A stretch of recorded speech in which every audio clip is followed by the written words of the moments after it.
그동안 인물 보정을 하면서 왜 언제는 마음에 들게 되다가 다른 사진은 그렇게 안 되는지, 왜 자동 색상은 언제나 이상한 값이 나오는지 궁금하지 않으셨나요? 그럼 이 친구들의 원리와 더 나은 적용법들까지 바로 알아봅시다. 안녕하세요, 트루컬러입니다.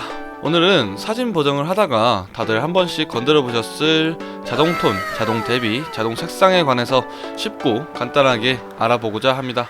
그리고 이 자동 삼형제 친구들의 결과값이 좀 더 좋아지도록 하는 설정에 대해서 알아볼 텐데요. 그동안 인물 보정을 하면서 왜 언제는 마음에 들게 되다가 다른 사진은 그렇게 안 되는지, 왜 자동 색상은 언제나 이상한 값이 나오는지 궁금하지 않으셨나요? 그럼 이 친구들의 원리와 더 나은 적용법들까지 바로 알아봅시다. 저는 포토샵을 처음 시작했을 때부터 지금까지 보정을 시작할 때 맨 처음에 자동 삼형제 친구들을 습관처럼 항상 해주는 편입니다. 단축키도 3개가 비슷해가지고 자동 톤 컨제트, 자동 콘트라스트 컨제트, 자동 색상 컨제트 이런 식으로 3개를 전부 돌린 다음에 시작하는 편인데, 얘네들을 적용시키지는 않습니다. 그런데 왜 했다가 풀었다가 하느냐? 제가 ACR에서 제대로 화배를 잡았는지 확인을 해보기 위해서 자동 3개를 전부 돌려주는 겁니다.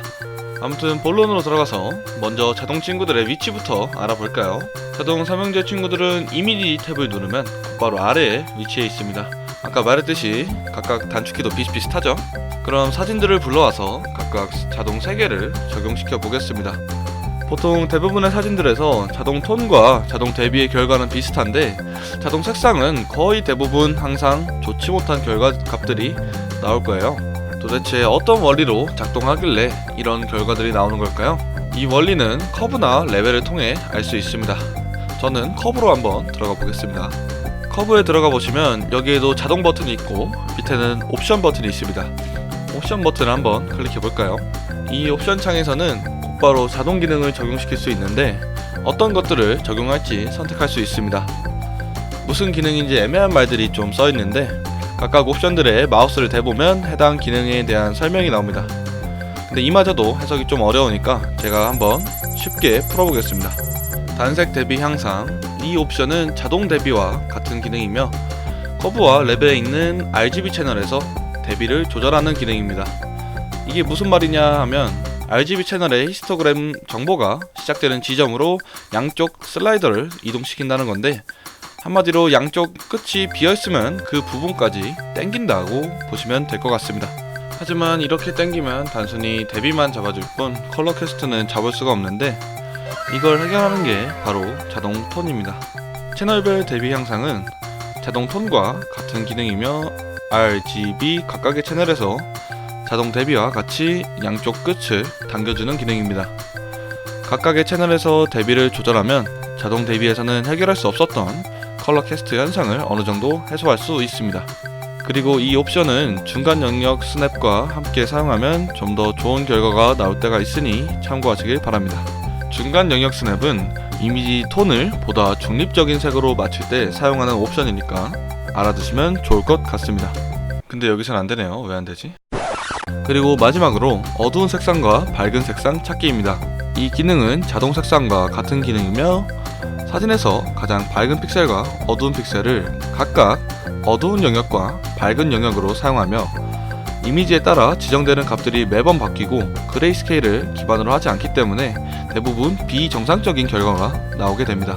여기까지 3개의 기능의 원리에 대해 간단하게 알아봤는데, 이제 이 친구들이 좀 더 괜찮게 쓰이게 하는 방법을 알아봅시다.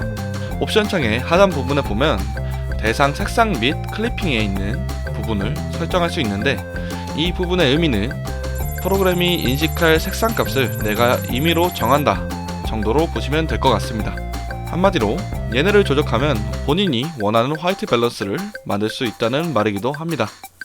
그럼 얘네를 가지고 무엇을 할 수 있느냐? 그건 바로 내가 원하는 정도의 콘트라스트를 조절할 수 있다는 겁니다. 각각의 영역들을 누르면 해당 영역의 RGB 값을 설정할 수 있고, 포토샵이 해당 부분까지 슬라이더를 당기게 됩니다. 그럼 이 옆에 클립은 무슨 기능일까요?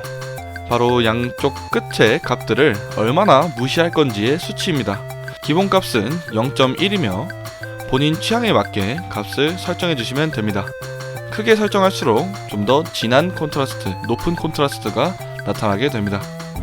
저는 색상 지정을 어두운 영역 15151와 밝은 영역 240-240-240으로 하는 편이고, 이유를 말씀드리자면 해당 RGB 값이 질감이 남아있는 최대한의 영역이기 때문입니다. 하지만 아이돌 사진은 이렇게 설정하면 살짝 낮은 대비가 나타나기 때문에 저랑 똑같이 설정하지는 마시고 값을 조금 변경하시길 바래요. 개인적으로는 101010과 240-240-240 정도를 추천드리고 싶어요. 클립 값은 0.1에서 0.3 정도가 적당한 것 같습니다. 그리고 마지막으로 기본 값을 저장해 두시면 해당 값들이 저장되어서 매번 설정할 필요가 없습니다. 이 기본값 저장은 자동 삼형제 전부에 적용되는 값이니 참고하시길 바랍니다. 오늘은 자동 삼형제에 대해서 알아봤습니다. 제가 이 기능을 설명드리긴 했지만 단순히 원리 이해를 위해서 설명드린 거지 사용을 추천드리지는 않습니다. 이 뭔 개소리. 왜냐고 물으신다면 매 사진마다 같은 값이 나온다는 보장이 없기 때문이죠. 하지만 기능을 계산하고 사용한다면 사진의 문제점에 대해서 쉽게 접근할 수 있기 때문에 보다 기능성을 향상시키는 것을 목적으로 했습니다. 그리고 또 우리가 자주 쓰지만 원리는 모르는 기능들에 대해서 알면 또 재밌으니까요. 영상 하나 꼽아. 아무튼 다음에도 더 좋은 영상으로 찾아뵙도록 하겠습니다. 구독, 좋아요 부탁드리고 알림 설정을 하시면 제가 간간히 유튜브 스트리밍으로 보정할 때 알림을 받으실 수 있으시니까 관심 있으신 분들은 알림 설정까지 해주시면 감사하겠습니다. 다음번에 또 만나요. 안녕.